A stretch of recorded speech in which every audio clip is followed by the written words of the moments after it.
Elogio da vaidade. Logo que a modéstia acabou de falar, com os olhos no chão, a vaidade impertigou-se e disse: 1. Damas e cavalheiros, acabais de ouvir a mais xoxa de todas as virtudes, a mais peca, a mais estéril de quantas podem reger o coração dos homens.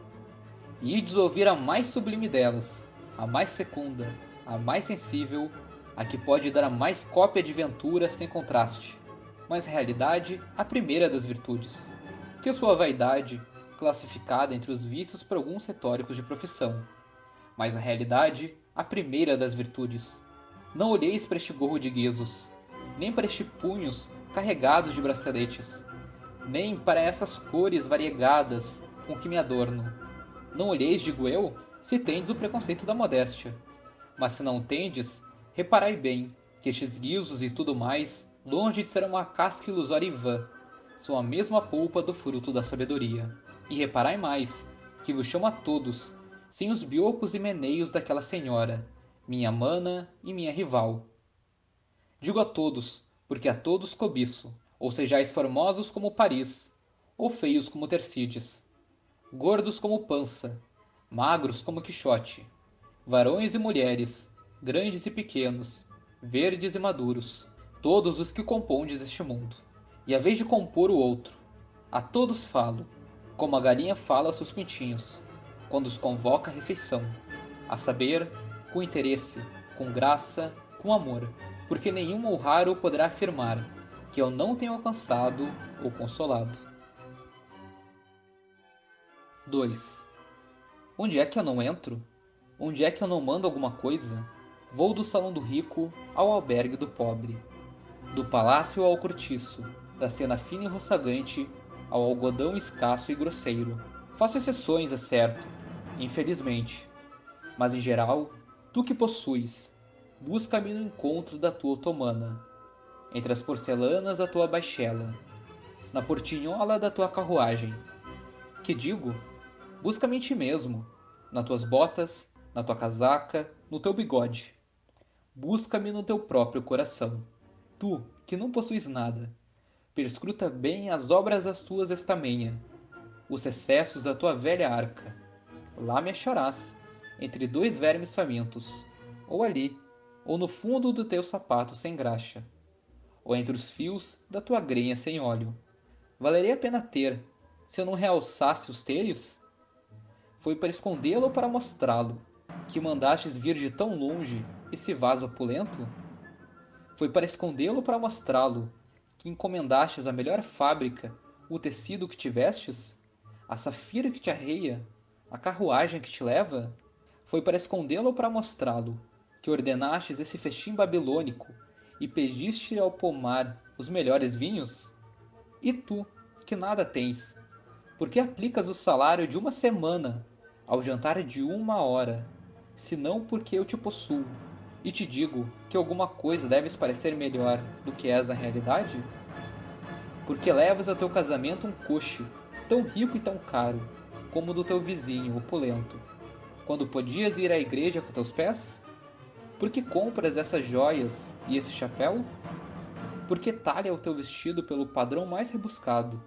E por que te remiras ao espelho com amor, senão porque eu te consolo da tua miséria e do teu nada, dando-te a troco de um sacrifício grande benefício ainda maior? 3. Quem é esse que aí vem, com os olhos no azul eterno? É um poeta. Vem compondo alguma coisa. Segue o vôo caprichoso da estrofe. Deus te salve, Píndaro! Estremeceu. Moveu a fronte. Desabranchou em riso. Que é da inspiração? Fugiu-lhe. A estrofe perdeu-se entre as moitas. A rima esvaiu-se-lhe por entre os dedos da memória. Não importa. Fiquei eu com ele. Eu, a musa 10ª, e portanto, o conjunto de todas as musas, pela regra dos autores de Esgarnélio. Que ar beatífico! Que satisfação sem mescla! Quem dirá esse homem que uma guerra ameaça levar 1 milhão de outros homens? Quem dirá que a seca devora uma porção do país? Nesta ocasião, ele nada sabe, nada ouve. Ouve-me, ouve-se, eis tudo. O homem caluniou-o a tempo, mas agora, ao voltar à esquina, dizem-lhe que o caluniador o elogiou. Não me fales nesse maroto. Elogiou-te. Disse que és um poeta enorme. Outros o têm dito, mas são homens de bem e sinceros. Será ele sincero? Confessa que não conhece poeta maior. Peralta. Naturalmente arrependeu-se da injustiça que me fez. Poeta enorme, disse ele? O maior de todos. Não creio. O maior? O maior. Não contestarei nunca os seus méritos. Não sou como ele que me caluniou. Isto é, não sei. Disseram-mo. Disse tanta mentira. Tem gosto maroto. É um pouco estorvado às vezes, mas sem gosto. Não contestarei nunca os seus méritos. Haverá pior coisa do que mesclar o ódio às opiniões? Que eu não lhe tenho ódio. Oh, nenhum ódio. É estouvado, mas imparcial. Uma semana depois, vê-lo-eis de braço com outro, à mesa do café, à mesa do jogo, alegres, íntimos, perdoados. E quem botou esse ódio velho, senão eu? Quem verteu o bálsamo do esquecimento nesses dois corações irreconciliáveis? Eu, a caluniada amiga do gênero humano. Dizem que o meu abraço dói. Calúnia, amados ouvintes. Não escureço a verdade. Às vezes há no mel uma pontazinha de fel. Mas como eu dissolvo tudo? Chamai aquele mesmo poeta, num píndaro, mais tristotim. Vê-lo-eis derrubar o carão, estremecer, rugir, morder-se, como os olhos de bocage. Desgosto, convenho, mas desgosto curto. Ele irá dali, remirar-se nos próprios livros. A justiça que um atrevido lhe negou, não lhe negarão as páginas dele. Ó, a mãe que gerou o filho, que o amamenta e acalenta, que põe nessa frágil criaturinha o mais puro de todos os amores. Essa mãe é Medeia, se compararmos àquele engenho, que se consola da injúria, relendo-se, porque seu amor de mãe é a mais elegante forma do altruísmo, o dele é a mais profunda forma de egoísmo. E só há uma coisa mais forte que o amor materno, é o amor de si próprio. 4. Vedes toutro, que palestra com homem público. Palestra, disse eu? Não, é o outro que fala. Ele nem fala nem ouve. Os olhos entornam-se-lhe em roda, ao que passam a espreitar se o veem, se o admiram, se o invejam. Não corteja as palavras do outro, não lhes abre sequer as portas da atenção respeitosa. Ao contrário, parece ouvi-las com familiaridade, com indiferença, quase com enfado. Tu que passas, dizes contigo. São íntimos. O homem público é familiar deste cidadão, talvez parente. Quem lhe faz obter esse juízo senão eu? Como eu vivo da opinião e para a opinião, dou àqueles meus alunos as vantagens que resultam de uma boa opinião. Isto é, dou-lhes tudo. Agora, contemplai aquele que tão apressadamente oferece o braço a uma senhora. Ela aceita-lhe, quer seguir até a carruagem. E há muita gente na rua. Se a modéstia anima o braço do cavalheiro, ele cumprir o seu dever de cortesia, com uma parcimônia de palavras, uma moderação de maneiras, assaz miseráveis. Mas quem o anima sou eu, e é por isso que ele cuida menos de guiar a dama do que ser visto dos outros olhos. Por que não? Ela é bonita, graciosa, elegante. A firmeza com que assenta o pé é verdadeiramente senhoril. Vede como ele se inclina e bamboleia. Riu-se. Não vos iludais com aquele riso familiar, amplo, doméstico. Ela disse apenas que o calor é grande. Mas é tão bom rir para os outros, é tão bom fazer supor uma intimidade elegante. Não deveríeis crer que me é vedada a sacristia? De certo.